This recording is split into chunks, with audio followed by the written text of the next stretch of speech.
Allah yang berkuasa dan yang menentukan.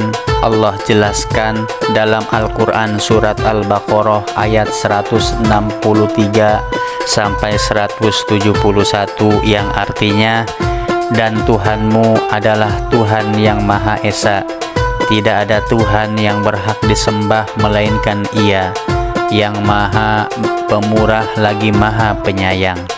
Sesungguhnya dalam penciptaan langit dan bumi, silih bergantinya malam dan siang, bahtera yang berlayar di laut membawa apa yang berguna bagi manusia, dan apa yang Allah turunkan dari langit berupa air, lalu dengan air itu Dia hidupkan bumi sesudah mati atau keringnya, dan disebarkan di bumi itu segala jenis hewan dan pengisaran angin dan awan yang dikendalikan antara langit dan bumi.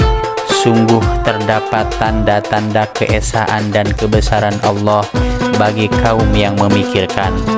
Dan di antara manusia ada orang-orang yang menyembah tandingan-tandingan selain Allah. Mereka mencintainya sebagaimana mereka mencintai Allah. Adapun orang-orang yang beriman sangat cinta kepada Allah. Dan jika seandainya orang-orang yang berbuat zalim itu mengetahui ketika mereka melihat siksa pada hari kiamat bahwa kekuatan itu kepunyaan Allah semuanya, dan bahwa Allah amat berat siksanya, niscaya mereka menyesal. Yaitu ketika orang-orang yang diikuti itu berlepas diri dari orang-orang yang mengikutinya, dan mereka melihat siksa, dan ketika segala hubungan antara mereka terputus sama sekali. Dan berkatalah orang-orang yang mengikuti, seandainya kami dapat kembali ke dunia, pasti kami akan berlepas diri dari mereka, sebagaimana mereka berlepas diri dari kami.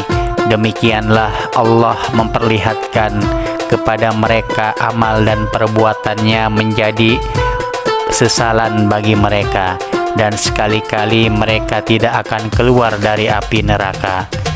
Hai sekalian manusia, makanlah yang halal lagi baik dari apa yang terdapat di bumi, dan janganlah kamu mengikuti langkah-langkah syaitan, karena sesungguhnya syaitan itu adalah musuh yang nyata bagimu. Sesungguhnya syaitan itu hanya menyuruh kamu berbuat jahat dan keji, dan mengatakan terhadap Allah apa yang tidak kamu ketahui. Dan apabila dikatakan kepada mereka, ikutilah apa yang telah diturunkan Allah, mereka menjawab, tidak, tetapi kami hanya mengikuti apa yang telah kami dapati dari perbuatan nenek moyang kami. Apakah mereka akan mengikuti juga walaupun nenek moyang mereka itu tidak mengetahui sesuatu apapun dan tidak mendapat petunjuk? Dan perumpamaan orang yang menyuruh orang-orang kafir adalah seperti penggembala yang memanggil binatang yang tidak mendengar selain panggilan dan seruan saja. Mereka tuli, bisu dan buta, maka oleh sebab itu mereka tidak mengerti.